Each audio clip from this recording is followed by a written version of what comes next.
So what is Young's double slit experiment? तो actually we have studied this in different parts. जो अभी तक हमने वेव ऑप्टिक्स पढ़ा है उसमें हम लोगों ने अलग अलग पार्ट्स में पढ़ा है. तो हम लोग क्या कर रहे हैं कि एक सोर्स लिया, एक सोर्स के सामने एक पूरा ब्लॉक कर दिया हमने, और सिर्फ दो पॉइंट्स ओपन रखे जिनसे लाइट पास कर सके. एक को बोला S1 और एक को बोला S2. अब हमने हाइजीन थ्योरी के हिसाब से देखा है कि भाई इससे लाइट जा रही है, तो ये जो S1 है ये एक अलग सोर्स और S2 जो है ये एक अलग सोर्स के जैसे बिहेव करेगा. और ये यहां पे क्या है, there is a wall, there is a screen. अब क्या होगा कि जब ये हमारी स्क्रीन है इसके ऊपर लाइट जाएगी तो S2 से भी एक लाइट यहां तक जाएगी और S1 से भी एक लाइट यहां तक जाएगी पॉइंट P तक. तो जो इंटरफेरेंस हो रहा है उसमें अगर आपको डेल्टा एक्स निकालना है तो डेल्टा एक्स क्या है आपका, S2 plus S2P minus S1 plus S1P. अब मैंने क्या किया, S2 minus S1 plus S2P minus S1P. S2 minus S1 को क्या कर दिया, 0 प्लस S2P माइनस S1P. ये मैंने क्या माना कि सोर्स कहाँ रखा हुआ है, सेंटर पे रखा हुआ है. नॉन सेंटर्ड रहेगा तो हम लोग उसको भी इंक्लूड करेंगे, बट वो हमारे स्टैंडर्ड डेरिवेशन में नहीं कर रहे हैं, उसको हम लोग पढ़ेंगे आगे थोड़ी देर में, हम लोग उस पर भी आएंगे. अभी हमने सेंटर्ड माना है तो S2 S1 इज सेम, तो S2P माइनस S1P. अब S2P माइनस S1P निकालने के लिए हमने क्या किया, ये सेंट्रल लाइन से इस पॉइंट की एंगुलर पोजीशन को हमने बोल दिया थीटा. ये जो डिस्टेंस है, एक तो ये दोनों, ये स्क्रीन के और इसके बीच में का डिस्टेंस इज कैपिटल D, और दोनों स्लिट्स के बीच का जो डिस्टेंस है, these are called as slits, उनके बीच का डिस्टेंस जो है वो क्या है, स्मॉल d. तो मैंने क्या बोला, दिस एंगल इज थीटा. तो अब मैं क्या करूंगा, यहां से मैंने परपेंडिकुलर डाल दिया, ठीक है. अब ये एंगल थीटा है, तो ये वाला एंगल कितना हो गया, 90 माइनस थीटा. तो ये क्या हो गया, d cos 90 minus theta is what, d sin theta. तो डेल्टा x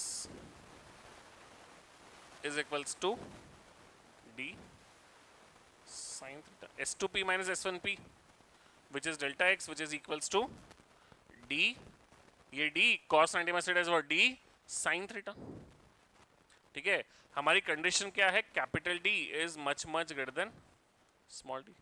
कि भाई ये डिस्टेंस बड़ा, अगर डिस्टेंस बड़ा नहीं रहा तो फिर हम ये PS1 और PS यहाँ वाला S4 या PA लिखो, ये सेम कब मान सकते हैं, जब ये डिस्टेंस क्या है, बड़ा है. ये बड़ा नहीं है तो हम सेम नहीं मान सकते, तो हमने वो सेम लिया हुआ है. तो delta x is equals to D sine theta. अब साइन थीटा कैसे निकालेंगे, तो हमने बोला कि लेट्स से कि इस पॉइंट का y कोऑर्डिनेट क्या है, इस पॉइंट का कोऑर्डिनेट क्या है, इसकी हाइट है y. ये इसको 0 ले लिया, y इक्वल्स टू 0, तो ऊपर उसकी हाइट कितनी है, y. अब वापस हमारा स्मॉल एंगल अप्रोक्सीमेशन लगा के d इंटू वाई बाय बड़ा D. इसमें हमने एक और कंडीशन मानी है, थीटा इज, देखिए दो चीजें हैं, delta x equals to D sine theta के लिए ये होना जरूरी है. अगर delta D equals to D, capital D बड़ा नहीं रहा बहुत छोटे डी से, तो हम delta x equal to D sine theta ही नहीं मान सकते, फिर हमको पूरा ज्योमेट्री लगा के निकालना पड़ेगा. अब ये होने के बाद साइन थीटा को y बाई डी जब लिखा मैंने, तो मैंने यहाँ एक और अजम्पशन ले लिया है दैट थीटा इज स्मॉल. तो थीटा इज स्मॉल की कंडीशन है कि y is much much less than d. तो अगर मुझे यहाँ पे ये दे दिया कि भाई ये d जो है ये 100 सेंटीमीटर है, 1 मीटर है, और मेरे को पूछा 2 मीटर ऊपर सेंट्रल मैक्सिमा आएगा कि मिनिमा आएगा कि क्या आएगा, तो मैं डेल्टा एक्स को वाई डी बाई डी नहीं यूज कर सकता, डी साइन थीटा यूज कर लूंगा मैं, बट ये यूज नहीं कर सकता. ये यूज करने के लिए ये कंडीशन दोनों पूरी होनी चाहिए, और ये यूज करने के लिए ये कंडीशन पूरी होनी चाहिए. वाई का उससे कोई, वाई तो उसमें है ही नहीं, तो उसका कोई रिलेशन नहीं है. यहां से ये कैसे आया समझा ना, साइन थीटा को हमने क्या कर लिया अप्रोक्सीमेटली थीटा के equal, which is equals to tan theta, tan theta is y by capital T। बोलिए सर क्या हुआ?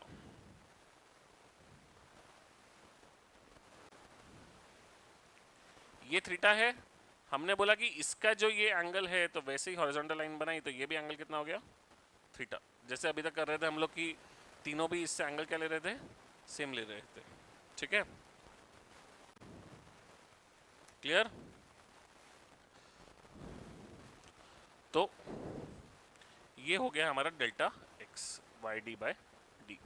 ये कब यूज करना है?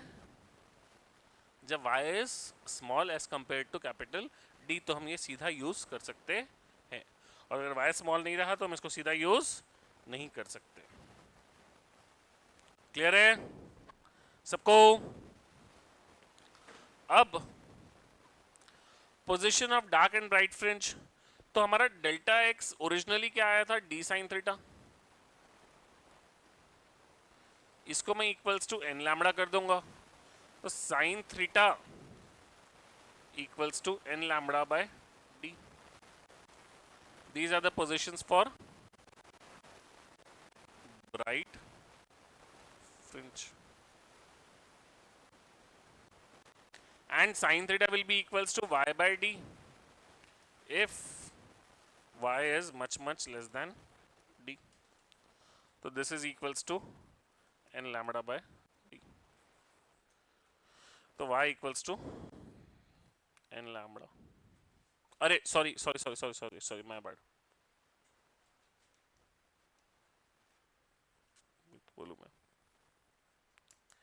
ये जो d है ये कौन सा है, छोटा d है। तो y is equals to n into lambda into बड़ा d अपॉन छोटा d, बराबर है। बट आपको मैंने पांचवा मैक्सिमा निकालने के लिए बोला, आपने ये फॉर्मूला यूज करके पांचवा मैक्सिमा निकाला और वो आ गया d/2। तो आप बोलोगे अरे d/2 आ गया, हमने ये निकाला था, इसमें हमने ये माना है कि y छोटा है, मेरा y छोटा नहीं आ रहा है, तो ये अप्रोक्सीमेशन गलत है। तो फिर मैं बोलूंगा अरे ये नहीं कर सकता मैं, फिर मैं बोलूंगा sine theta is equals to 5 lambda by d, उससे थीटा से फिर आपको वापस ट्रिग्नोमेट्री और वो सब लगा के आपको निकालना पड़ेगा y की वैल्यू, फिर आप ऐसे निकाल नहीं सकते। क्लियर है?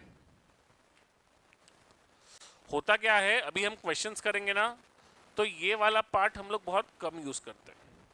90% क्वेश्चंस में डेल्टा एक्स को हम लोग y इंटू ये जो हमारा डेल्टा एक्स का फॉर्मूला आया था y इंटू छोटा डी बाय बड़ा डी, ये यूज करते हैं। 95% क्वेश्चन में ये यूज कर लेते हैं। अब वो एग्जाम में क्या करते हैं, क्वेश्चन देते उसमें आप y इंटू छोटा डी बाय बड़ा डी यूज करो, अब वो जो y निकलता वो बड़े डी के कंपेरेबल निकलता और वो सबसे पहला ऑप्शन देते, आप फटाफट उसको टिक मार्क करके आ जाते। बट ये फॉर्मूला लगाने की कंडीशन ही क्या है, y is much less than d। अगर ये नहीं है तो आप ये फॉर्मूला नहीं लगा सकते। अब ब्राइट फ्रिंज के लिए क्या हो जाएगा, सॉरी डार्क फ्रिंज के लिए क्या हो जाएगा, delta x is equals to D sine theta which is equals to 2n minus 1 into lambda by 2। तो sine theta is equals to 2n minus 1 lambda by 2d। ये हमारा जनरल कंडीशन आ गई। फिर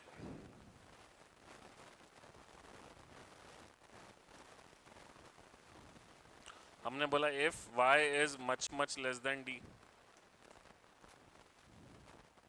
तो साइन थीटा का हमने क्या किया, y बाय बड़ा d is equals to 2n minus 1 into lambda by 2d। तो y is equals to 2n minus 1 lambda into बड़ा d बाय 2 टाइम्स छोटा d। क्लियर? अरे बोलो सबको। इसमें है ना एक और चीज थोड़ी सी जो ध्यान रखने वाली है कि ये प्लस में भी रहेगा और माइनस में भी रहेगा। माइनस मतलब सेम डिस्टेंस जितना ऊपर है उतना ही सेम डिस्टेंस नीचे, ये भी जितना ऊपर है उतना नीचे।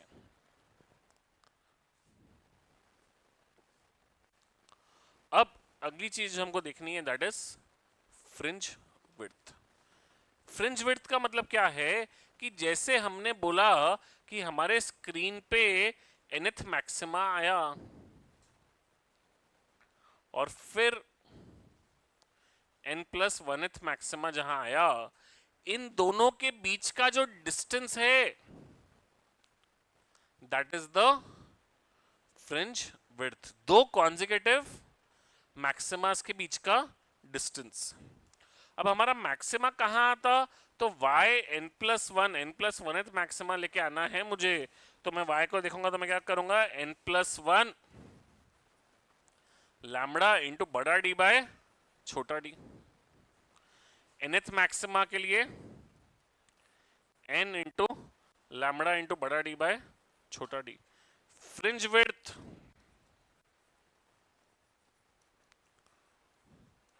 is beta, which is yn plus 1 minus yn, which is equals to n plus 1 into lambda into बड़ा d by छोटा d minus n lambda बड़ा d by छोटा d.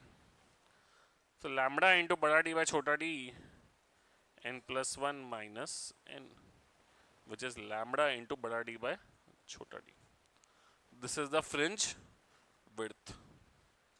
अगेन ध्यान देने वाली चीज, वैसे तो ये ठीक है कि भाई हम लोग फ्रिंज विड्थ जो लेते हैं, दूर जाएंगे तो फ्रिंज विड्थ क्या हो जाएगी, चेंज हो जाएगी। इसमें हमने क्या किया, अप्रोक्सीमेशन मान के ही निकाला है, हम ले लेते हैं, इसमें कोई दिक्कत नहीं है। इसमें गलती कहाँ होती है कि हमारा जो डेल्टा एक्स है वो है y इंटू छोटा डी बाय बड़ा डी।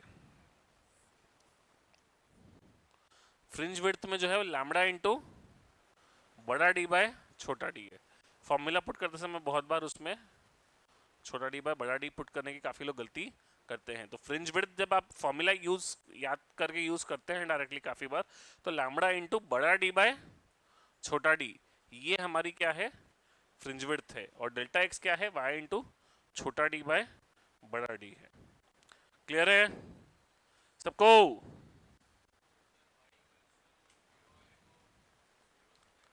सेंट्रल मैक्सिमा बोलते हैं, y इक्वल्स टू 0 पे जो लाई करता है उसको बोलते हैं सेंट्रल मैक्सिमा। तो बेसिकली सेंट्रल मैक्सिमा क्या होता है, जहां एक्चुअली इस केस में तो y इक्वल्स टू 0 वाले को सेंट्रल मैक्सिमा बोल दे रहे, बट हमेशा central maxima y equals to 0 पे लाई कर ऐसा नहीं है। सेंट्रल मैक्सिमा वो पॉइंट पे होता है जहां डेल्टा x इक्वल्स टू 0 है।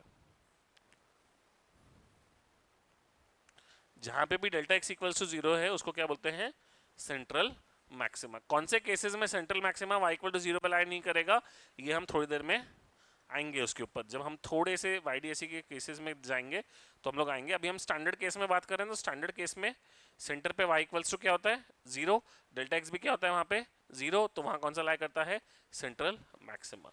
सेंट्रल मैक्सिमा इंटरेस्टिंग क्यों है, रीजन इज कि सेंट्रल मैक्सिमा के ऊपर का पैटर्न और नीचे का पैटर्न सेम होता है। ऊपर भी जैसे सेंट्रल मैक्सिमम पे डेल्टा एक्स 0 है, तो ऊपर जहां कहीं प्लस लैम्बडा हुआ तो नीचे कहीं डेल्टा एक्स जो है लैम्बडा होगा, तो उसका ऊपर ब्राइट फ्रिंज आएगा, नीचे भी एक करस्पॉन्डिंग ब्राइट फ्रिंज आएगा। ठीक है, सेंट्रल मैक्सिमा दो नहीं होते, सेंट्रल मैक्सिमा एक ही रहता है, उसके ऊपर फ्रिंजेस दे अकर इन पेयर्स।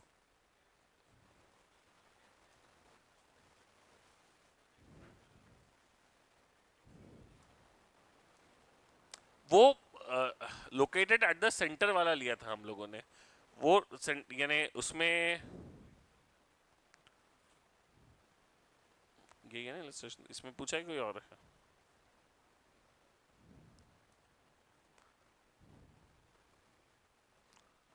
नहीं, वो वैसे भी एक्चुअली दिस इज नॉट वैसे YDSC नहीं है, ये स्टैंडर्ड YDSC का सेटअप नहीं है, ये जनरल इसमें बात किया है। तो सेंट्रल यानी वो सेंटर से मीन कर रहे थे। ये जो इसमें क्या था, दोनों sources along the perpendicular to the plane है। हमारा क्या होता है YDSC में, plane is parallel to the plane of the sources.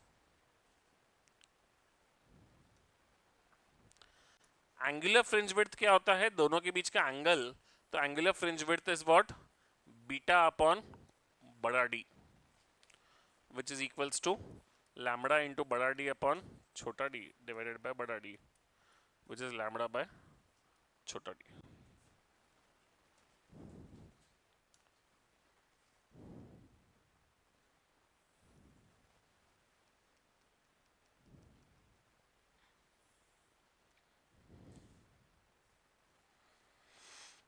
So this is the angular fringe width, that is beta.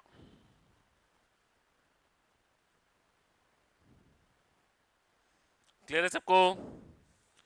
पक्का? चलिए बहुत ही बढ़िया. तो इसके बाद हम लोग नेक्स्ट क्लास में थोड़ा सा YDAC के अलग अलग केसेस, उसमें ट्विस्ट्स एंड टर्न्स क्या क्या हो सकते हैं और वो देखेंगे.